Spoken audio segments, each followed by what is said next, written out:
Your daily dose of sports talk is here. Highlights, interviews, and analysis. From the entertainment capital of the world, SportsWrap with Jason Page starts now. Yes, it does, and thank you for being with us on this Thursday edition of the show. A lot to do over the next 60 minutes. Yesterday, we had Kurt Heelan and Nick Ferguson on the show. Kurt from NBCSports.com does a great job on the NBA pro basketball talk over there. Nick Ferguson, former NFL safety, also joined us on the show to talk all about the NFL. Both of those conversations were so big and so long that we had extra segments available, and I said, let's put those into the show today. So we will have plenty of NFL with Nick Ferguson and some more NBA to get to with Kurt Heelan.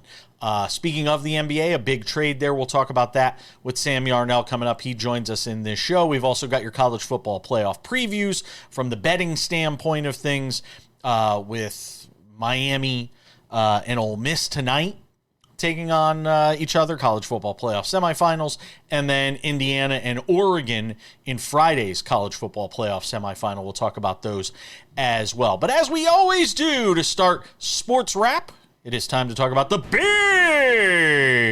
story.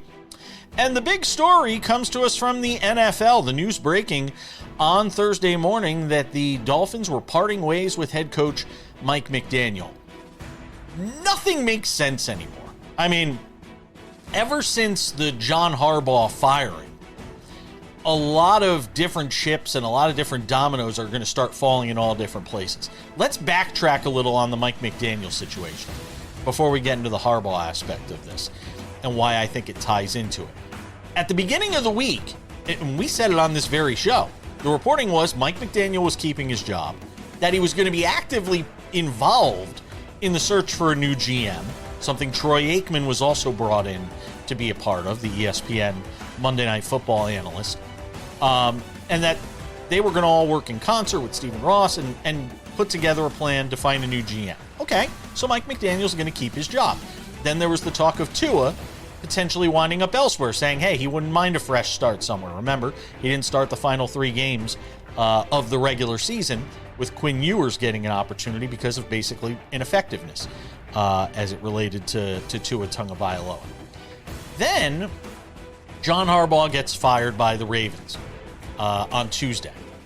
Then on Wednesday, you have Josina Anderson, NFL insider, reporting that the Dolphins had spoken to John Harbaugh's representation about the possibility of lining up a conversation, or who knows, maybe even landing the head coach.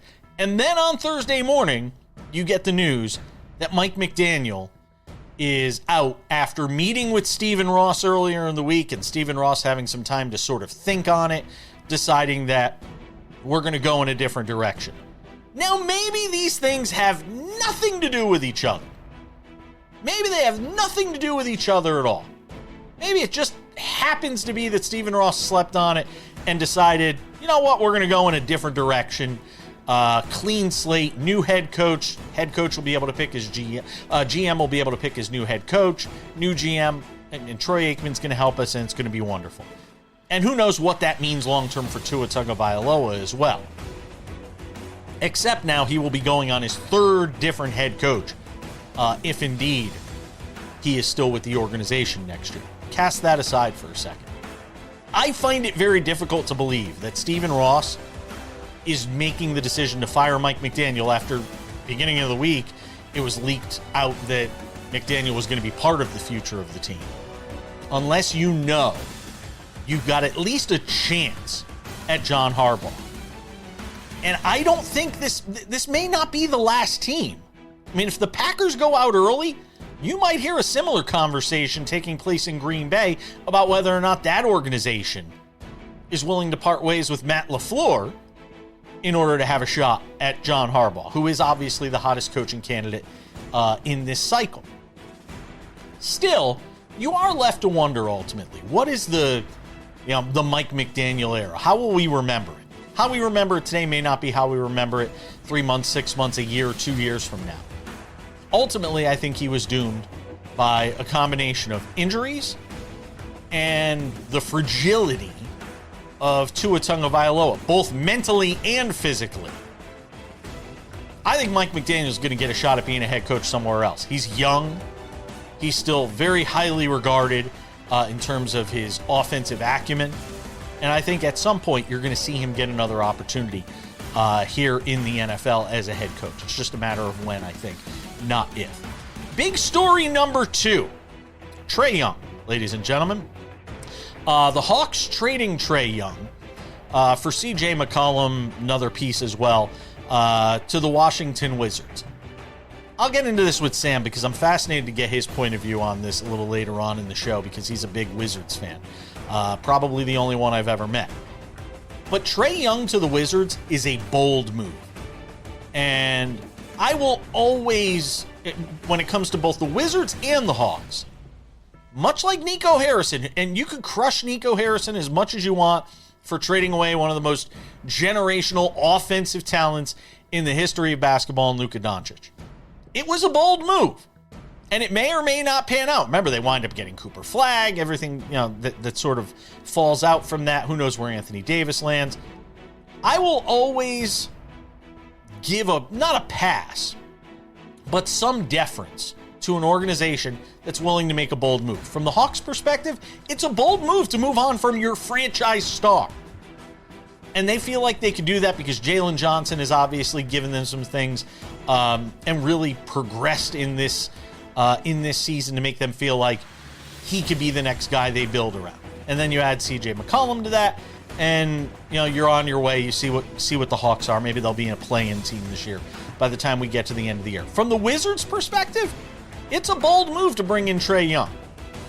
And look, I'm not a Trae Young guy. I don't think you win championships building around guys like Trae Young. How many times have we seen in this league undersized guards that can score a ton and can't play a lick of defense? Tell me how many of those teams, when you build around those guys, tell me how many of them have won championships. I'll wait.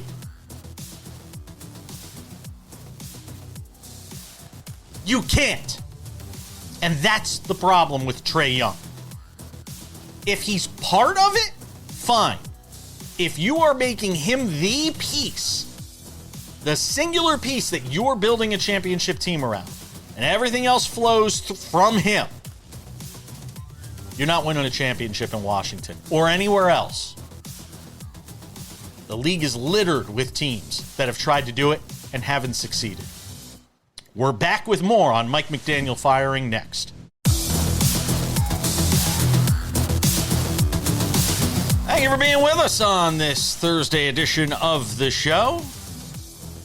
Coming up in 10 minutes, a big trade in the NBA. But big news out of the NFL. We talked about it in the big story, and Sam Yarnell is here to weigh in on it as well. Right before we started putting the show together, the news coming down that Mike McDaniel is out as head coach of the Miami Dolphins. 8-9 last year, 7-10 this year, after an 11-win season in 2023. So Sam Yarnell, on the heels of Josina Anderson yesterday reporting that the Dolphins had contact with John Harbaugh, and the fact that at the beginning of the week we were told that Mike McDaniel was going to be part of the process of picking the new GM in Miami, what are we to make of the news that they fire him today? Yeah, well, Stephen Ross very clearly watched the show on Wednesday when we talked about this, or maybe it was Tuesday, when we talked about how this is a bad sign in the NFL these days, right? It doesn't usually tend to work out very well when the head coach hires the GM, and you can only think that Stephen Ross came to his senses and realized that, quite frankly, because it's the truth. It just doesn't work, and, it's hard to say they're in a better spot than they were, 2-3 days ago, but they are, quite frankly, because now you're going to have a power structure that is more resemblant of those that are successful in the NFL. And, we were trending towards what felt like 5 more years of irrelevance for the Miami Dolphins. Instead, they actually are at a point now where they can start to rebuild and get rid of Tua and have an entire new staff come in and try to pick up the pieces that are left with this franchise. I'm not saying that I'm hopeful for them, them, but they're certainly in a better position now than they were when Mike McDaniel was hiring the new GM. Here's the question. Was Mike McDaniel doomed by Tua? Was he doomed by the Tyreek Hill injury? Was he doomed by the fact that they could not win in cold weather anywhere? That, you know, if they left, you know, anywhere below the Mason-Dixon, they had no chance to win. There's a lot of questions to me that sort of arise out of how we will ultimately, when we step back 6 months from now, and not in the moment where they just went 7-10 and 8-9 the year before. You know, how we will examine the Mike McDaniel era, how much of it was him, how much of it was the quarterback they drafted, how much of it was the injuries that piled on. I'm more interested to see how this plays a few months from now, or 6 months from now, or a couple of years from now. If McDaniel goes somewhere else, becomes an offensive coordinator, let's say, I don't know, maybe the Giants. I would love to see Mike McDaniel as the offensive coordinator for the Giants, but he's going to go be an offensive coordinator somewhere. Like Robert Saleh went back to, to being a defensive coordinator for the 49ers, and now they're talking about him being a head coach again. Will McDaniel get another shot as a head coach somewhere is what I wonder. Yeah, and McDaniel for the Giants, right? Because we know how much success his offenses tend to have in cold weather. No, but to me, when we look back on this, and I'll stick to what I said before the season, and a guy who I thought all the eyes were going to be on throughout the season, and they ended up being so, Chris Grier. It's got to be the Chris Grier era. And as unfortunate as it is, Mike McDaniel was tied to Chris Grier. It was never going to work out as long as you had the remnants, and as long as you have the remnants of this Chris Grier era. The damage that he did to that franchise is going to be felt in Miami for maybe an entire decade to come. When you talk about the extension of Tua Tagovailoa, like legitimately one of the worst quarterback contracts we've seen in a very long time. The disaster that was the Tyreek Hill situation, right? The ineptability in terms of building a roster around those weapons, right? You had Devon Achane, a guy you drafted. You continue to draft incredible talent, but you can't ever get over the hump. To me, this is a letdown from the top down, and it all starts with Chris Grier, who lost his job, rightfully so, halfway through the season, right? He was a guy who we had our eyes on before the season because we knew that he could potentially make his way to the hot seat very quickly, and he was the first one gone. Now it's just a matter of getting rid of every other sign of that guy that's left in the building. I wonder also how much Troy Aikman plays in this. Because Troy Aikman was brought in, to, sort of consult on the GM situation. And I wonder how much Troy Aikman had an ear, or had the ear of Stephen Ross, and how much he might have even weighed in on this, Sam. Because let's face it. I mean, with some people, it's the last person in their ear, the last one that gets to them. Take this to the Harbaugh point, though. If you are John Harbaugh, because I had planned to do a segment in the show today that we've bagged now because we had to make room for this. We talked about and this idea behind the segment was going through the different places John Harbaugh could land. Which, by the way, if you haven't checked it out, I wrote a column over on MS Now, formerly MSNBC. Go and check it out on John Harbaugh's firing. Where we talked about, the possible places he could go. Now, Miami wasn't on that list when we wrote the column yesterday. It obviously is now. Does Miami even make sense? If we're talking about a total rebuild, we're talking about a total teardown, that doesn't seem like the spot for me. But given the timing of this firing and the news that Josina Anderson talked about, they have to at least think they have a puncher's chance at John Harbaugh if they're making this move. I just can't. I can't make that into reality. The fact of the matter is, it's comfortably of the 8 jobs now on the market, it's comfortably the 6th. It's definitely in the bottom half. Yeah, it's definitely in the bottom half. No, not even the bottom half. It's in the bottom third at best. It's not even close. You've got a quarterback on the outs. You're low on draft capital. Your offense is old, and you're going to have skill position players who are going to start wanting to go win somewhere pretty freaking soon, and you don't have a team that's going to be able to win. It's one of, if not the worst jobs available in the NFL. If I'm John Harbaugh, I don't even pick up the phone when Stephen Ross calls. Well, apparently somebody did, because that had to be part of the calculus here. It had to be part of it. I don't know how much, but it had to be part of the calculus. Sam, At the beginning of the week, they were telling us he was staying. So but what changed in 3 days? Harbaugh that's making that difference, right? If you told me but it was what Brian changed in 3? Daboll, Then tell me what. Mike McCarthy, I could buy kind of that. Then tell me what changed in 3 days. The cream of the crop on the head coaching market right now. He's not even going to listen to Miami. Then what changed in 3 days? Then somebody's got to tell me what Mike changed McCarthy in 3 days. or a Brian Daboll or a Raheem Morris potentially. Now he's having dinner with the Giants. Maybe they want to lock him down. There are about a zillion other coaches before John Harbaugh. John Harbaugh is going to end up with what we are considering one of the premier jobs available right now. Well, not one of the worst. He's gonna wind up with whatever job he wants to take for whatever reason he wants to take. We might not think it's the premier job when we find out the job he actually winds up taking. I don't know. Lots to play out, my friend. We're coming back. Trae Young being dealt next.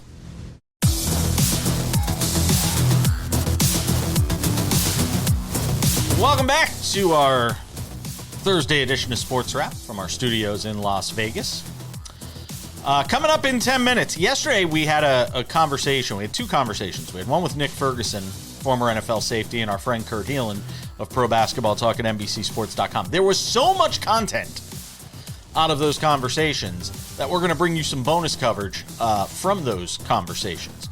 Coming up in 10 minutes, Kurt Heelan, Pro Basketball Talk at NBCSports.com. You won't want to miss that. Sam Yarnell, one of the things we talked about with Kurt Heelan on the show yesterday, and I won't embarrass him by playing the clip when I said, how soon are we going to see a move in this Trae Young thing with, him and the organization coming together, deciding there's going to be a trade? He was like, probably not till close to the trade deadline. Well, last night I get the following text from Kurt. He won't get mad I say this. He goes, well, I was wrong on the Young trade timing. He gets dealt the night that we literally have the conversation about when he might get traded. So he's going to the Wizards. CJ McCollum, Kispert, going to Atlanta. So as our resident Washington Wizards fan, never thought I'd work with somebody in my life where I said that. Give me your thoughts on Trae Young headed to Washington to play for the Wizards or not play for the Wizards. There are tons of people online in the bring a calculator to a basketball game. I'm getting ready to go watch basketball meme community, right?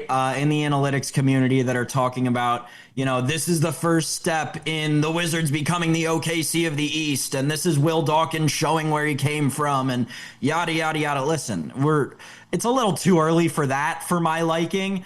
But you have to look at this objectively, right? From what Will Dawkins has done since he came in, right? And just with this situation alone, right? He took Bradley Beal. He inherited Bradley Beal on that wicked contract.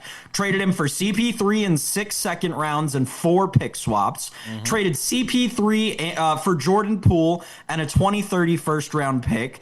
Dumped Jordan Poole's salary for CJ McCollum and then traded CJ McCollum for Trae Young, who expires in 2 years. I'm not saying that the Wizards are this, world-beating front office, but objectively, that's very good asset management. It is very good asset management from the Washington Wizards. And it is them starting to turn the corner, right, on what I think a lot of people around DC are calling the new era of Wizards basketball. You had CJ McCollum come in and practically revamp his career. He looked almost as bad as Trae Young looked this year, last year in New Orleans. People forget that. And he looked good enough this year for someone to trade for him.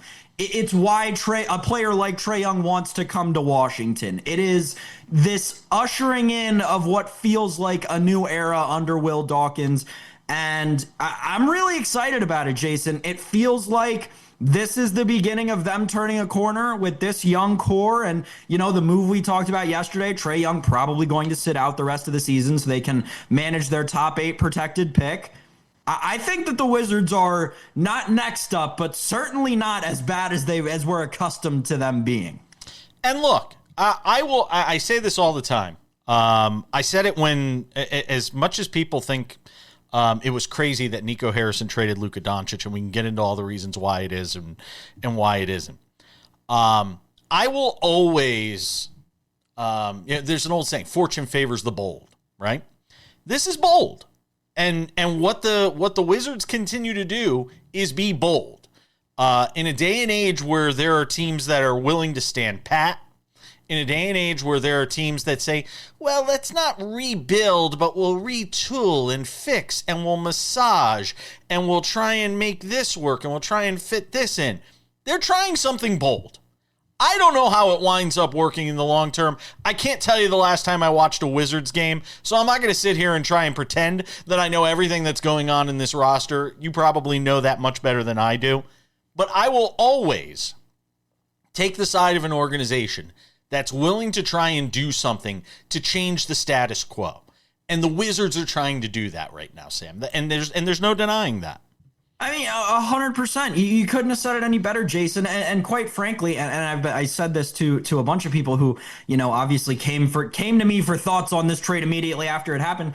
The Wizards got, I don't want to say they got too out ahead over their skis, because they didn't. But they were performing, this is going to sound weird and can only be true in the NBA, they were performing way better than they should have been, right? This year, we talked about it with Kurt yesterday on the show, 7-5 in their last 12, right? They had actually, for the last 2 weeks, looked like a serviceable, good basketball team. At maybe the bottom end of the league, but still a serviceable, good basketball team. And that's not what they can be right now. They're making this move to, weirdly enough, make themselves worse this season. And that is okay. That is how you get better in the NBA. Like Jason said, it's a bold move, but it is one that we've seen work before. And I'm starting to be more and more confident that it's going to work again in Washington.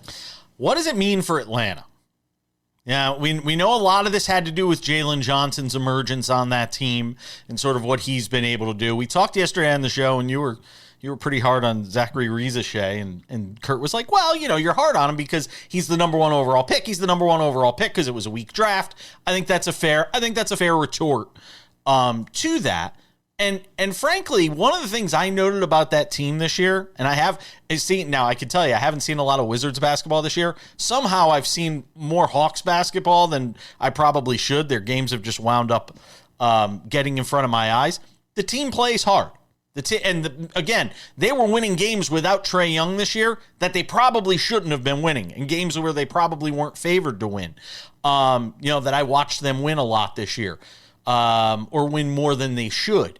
But I wonder what this means for that organization. They put so much into the Trae Young era there, and now you've got to turn the page. And again, as much as I can compliment the Wizards on doing something bold, it's a bold decision for the Atlanta Hawks organization to turn the page in a day and age where teams are, reluctant to make such a big move like this for fear of how it might alienate some in your fan base. It's a bold move for the Hawks too, Sam.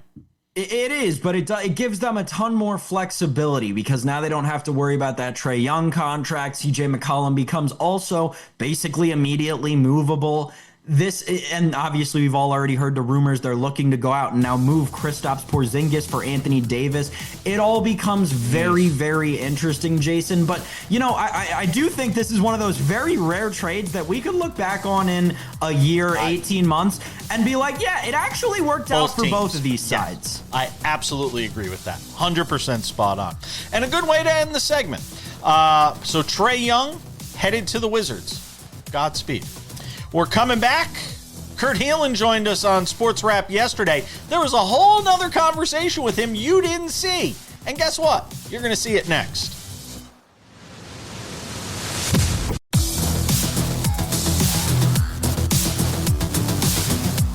Let's talk some more NBA. With Trae Young now having been dealt from Atlanta to Washington to play for the Wizards. We talked a whole bunch of NBA with Kurt Heelan of Pro Basketball Talk at NBCSports.com on yesterday's show.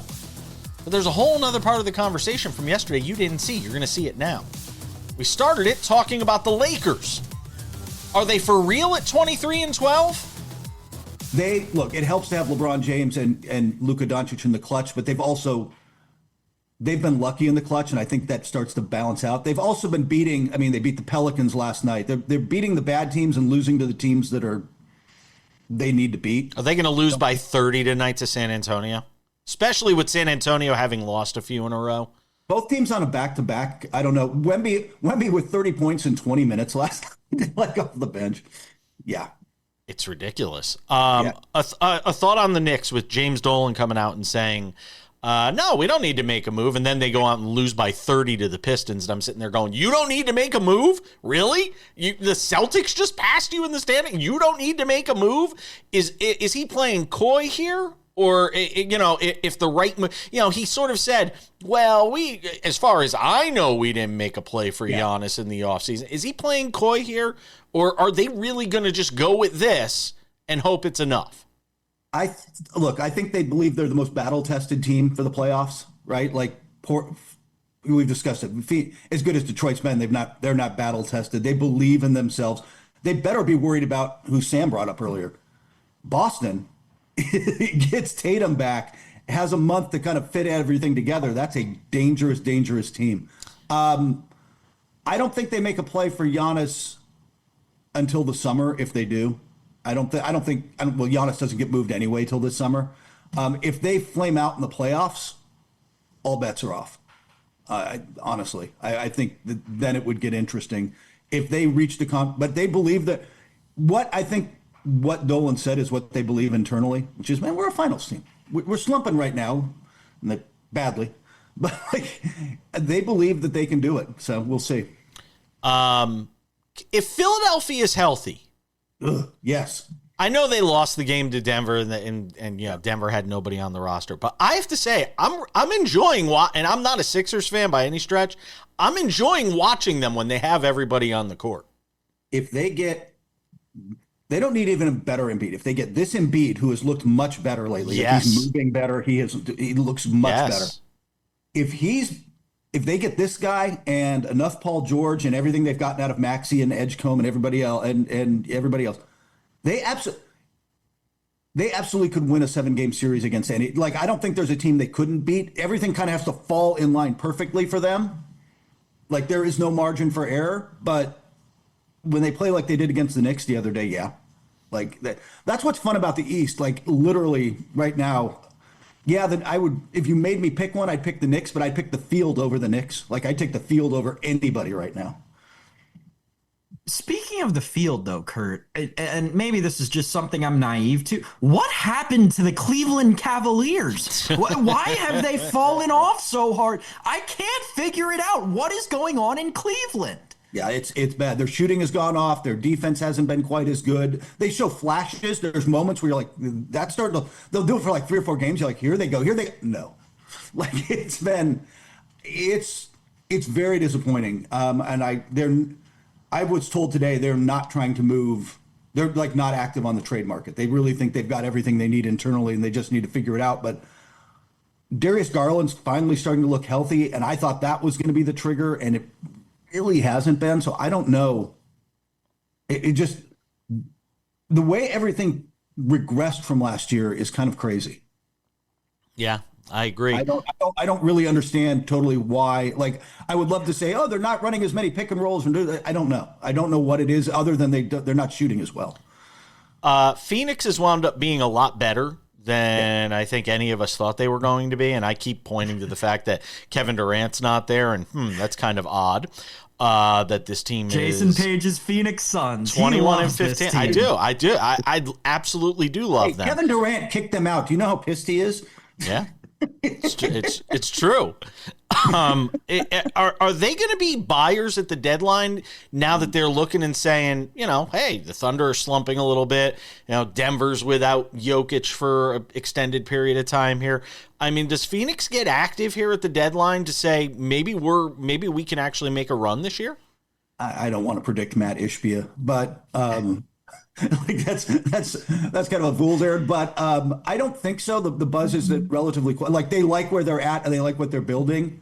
But I don't think that they necessarily see who outside of getting Giannis, which is not happening.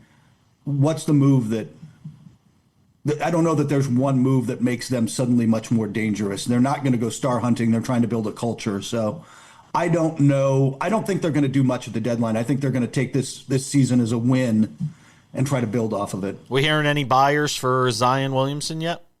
No. Flat, not at the price they're going to ask. Like, I still think that's another offseason move. I can't imagine. I watched him. I still watch him.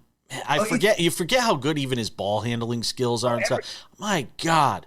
It's the salary and the injury history, but it's why I think it gets done over the summer. So if that's the guy, if I were the right franchise, if I were Phoenix or I'd love to see him in Phoenix. I would absolutely take that risk in the right setting because he is so good when he's good. But right now, I would love to see him in Phoenix. God, I would love to see him in Phoenix. How about I wanted to start some Trae Young for Jalen Brunson rumors for you, just to see what your face would be. I will get rid of all my Knicks gear. I will get rid of all of it. I've already moved the Giants to level 3 here, if you've noticed. So they've already been demoted for the Jean-Michel Basquiat basketball that I've got up there. But by the way, as a Basquiat fan, that is kind of awesome. We're talking NFL, Wild Card Weekend, and more with Nick Ferguson next.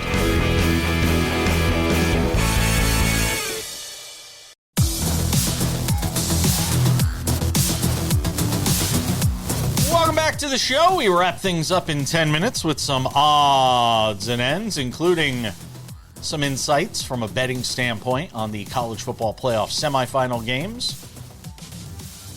Miami, Ole Miss, Thursday night. Friday night, Indiana and Oregon. And very similar lines, which have me wondering, which we'll get to. Also, Scottie Scheffler making some news as the PGA Tour season gets ready to kick into gear as well. Nick Ferguson joined us on yesterday's edition of SportsWrap. We talked a whole bunch of NFL items with him, some of the coaching news. You can go watch that over on our YouTube channel right now, SportsWrap with Jason Page YouTube channel. But we also talked a whole bunch of other items once we stopped rolling for television. And we're going to let you watch some of that now. I wanted to get his thoughts on the wild card games. So I said, hey, Nick, let me know. I want to give him all the games, and I want to see what he thinks about the wild card weekend matchups, one game at a time. I also wanted to get his thoughts on this John Harbaugh coaching availability and whether one team in particular that currently has a head coach might also be in the mix, not named the Dolphins. Watch that now. I'm going to put you to the test here. Yeah. Rams-Panthers, who wins? Rams. Packers-Bears, who wins? Bears. Bills-Jaguars. Jags. Wow! 49ers-Eagles. Eagles. Chargers-Patriots. Pats. Wow. See, I think there's an upset brewing there. I think the Chargers are going to win that game. You know what? I'm going to tell you here really quickly. Here in Denver, they're hoping that they don't want to see the Jags again, but they're hoping that the Jags eliminate the Bills. That's what they want. They don't want to see the Bills. They don't want to see the Jags, but they felt as though they let the Jags just get out the door, that they had them trapped and corralled, but they would like to see the Jags again over the Bills. So Texans Steelers. I think that's the hardest game to pick all weekend. Because DK is coming back. Wow. I'm thinking my snap response is the Steelers because the Steelers run the ball better than the Texans do.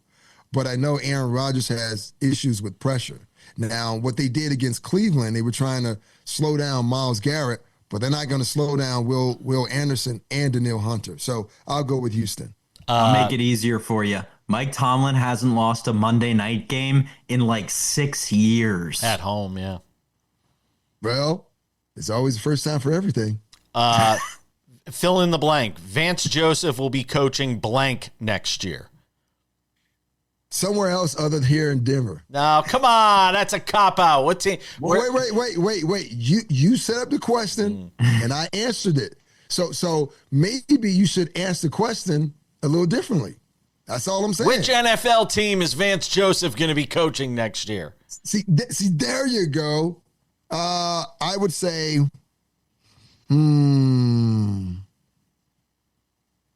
maybe Tennessee. Ooh. Oh God! Don't set the guy up to fail. No, that would be fun. And see, Nick, I love that because It goes to what you and I talked about before, right? You know, they could bring in an offensive guy to take care of Cam Ward. You've got Jeffrey Simmons, the leader of that defense. Vance Joseph can come in, install his package however he needs. He knows a guy like Jeffrey Simmons is a leader of men. I love that. I might be a Vance Joseph to the Titans guy now. Now, let me add this too. The Titans have $113 million to spend. Justin Strenard, who's worked himself from being a special teams player to an every down linebacker, has not been extended by the Denver Broncos, right? They haven't given him a contract. John Franklin Myers hasn't received an extension here for the Denver Broncos. Just like when Vance left Arizona, came here, who did he bring with him? Zach Allen. Zach Allen just got paid by the Denver Broncos. So you need defensive players.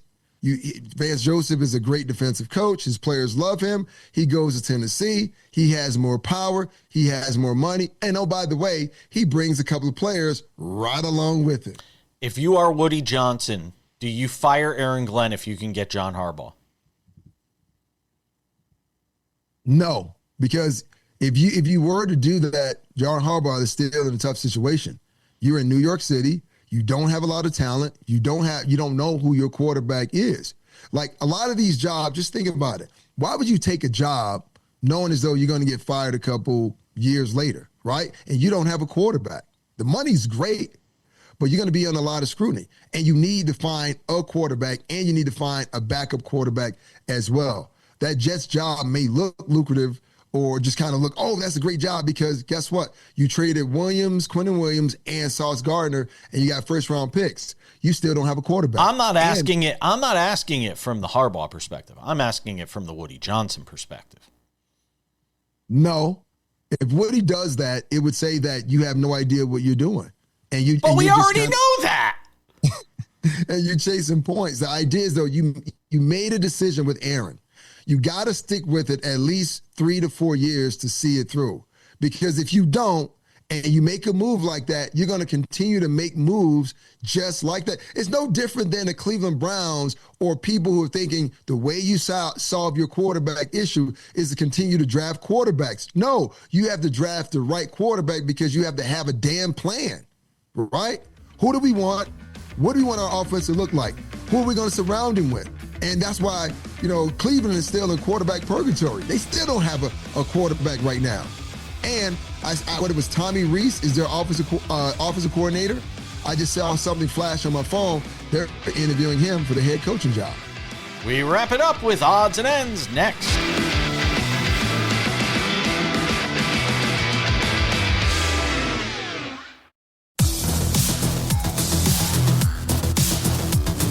Just about time to put the wraps on this baby for a Thursday.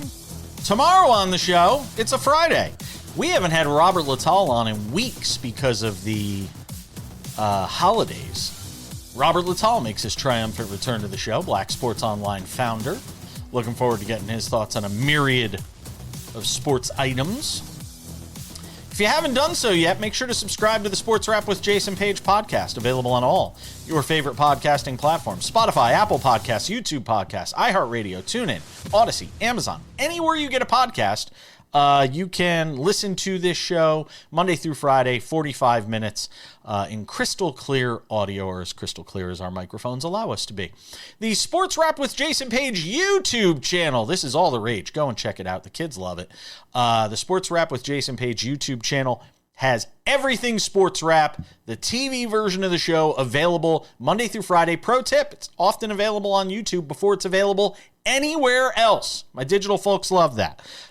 So go and check it out. The Sports Wrap with Jason Page YouTube channel, the Monday through Friday version of the show, is there. Also available there are Sports Wrap shorts. Mike McDaniel gets let go by the Miami Dolphins.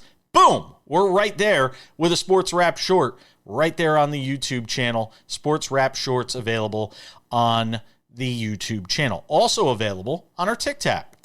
Wow. On our TikTok, Sports Wrap Jason Page. On our Instagram, Sports Wrap Jason Page. Ladies and gentlemen, without any further delay, before I turn a bright shade of red, it's time for some odds and ends. Odds and ends, Sam Yarnell. We've got a couple of college football playoff games to talk about. Somehow I didn't do this yesterday on the show, and I should have. Miami and Ole Miss meeting in the playoffs, the semifinals. It is Ole Miss plus 3.5. Well, I'll give you my thoughts in a second. Plus 138 if you want Ole Miss on the money line. Minus 164 for Miami. 52.5 the total. With Miami's defense, that seems like kind of a high number, Sam Yarnell. Give me your predictions, your thoughts, your prognostications. I've been thinking about it more and more, and nothing about this game makes sense to me, Jason. You started with it with the total, right? But if you're going to set the total that high, like you said, that doesn't play to the narrative of Miami's defense dominating and them winning the game. So why are they favored by 3? I just don't get it. It seems like the sportsbook is contradicting themselves here. So I lean Ole Miss and I lean under, but that just feels too easy. So I don't know. I'm not going to say that I'm super confident either way. Again, it's the college football playoff. We've seen so many times that anything can happen, but it feels like Ole Miss and it feels like under in this one, Jason. I'm with you. I like Ole Miss on the money line. Give me Ole Miss on the money line at plus 138. And not for nothing, I could actually see the game going under because I don't trust Miami offensively.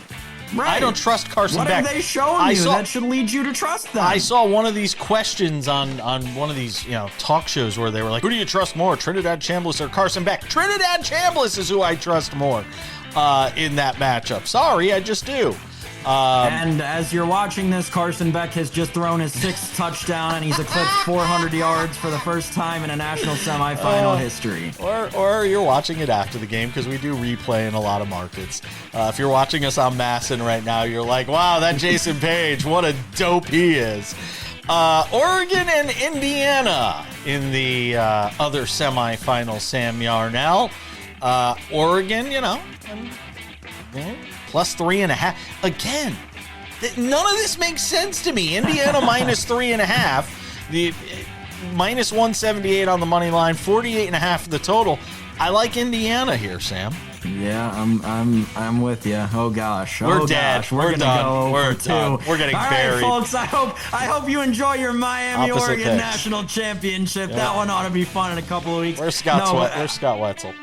I lean Indiana. I really do in this game. And in terms of the total, I think it goes over. I mean, as contrarian as this feels, right? It feels like Indiana and it feels like the over in this second game. Listen, both of these offenses are high-powered. They're high-octane. We know we're probably looking at 1 and 2 in terms of quarterbacks taken in April's draft when we watch this matchup. But at the end of the day, I'm going to ride with the Indiana. I think when you look at Eli Surratt, you look at the talent that this team has put around Mendoza, obviously Cignetti being able to coach, and just the grown man strength that this Indiana team has. I'm going to ride with the bigger fellas. I'm going to ride with Indiana, and I guess I'll sprinkle on the over if you're making me. There you go. I'll just give me Indiana minus 3.5. It just feels like a missed number to me, which means I'm going to miss horribly on both of these games because I feel like they're both missed numbers. PGA Tour news: Scotty Scheffler to make his debut in the second event of the PGA Tour season. He will do it at a course I've played at, PGA West, the American Express in La Quinta, California. I have parred Alcatraz, by the way, the 17th hole there. So here's the question I have. If we were setting an over-under on how many wins for Scotty Scheffler this year, Sam Yarnell, where would you set that number? I don't know, like 4, 6, I don't know, somewhere in there. What did he win last year, 15 or something? Yeah, I don't know, probably like 4 or 6. But congratulations to whoever bought their tickets before he announced that he was competing in the event, because I guarantee you can probably double your money on the resale market now. I think he wins. I think he wins at least 6 events this year. Yeah, I think that's probably fair. Scotty Scheffler, man. That's what I'm thinking. It's going to do it for us. Sam Yarnell, we'll catch you all later. Thanks to everybody who joined us. Bye-bye.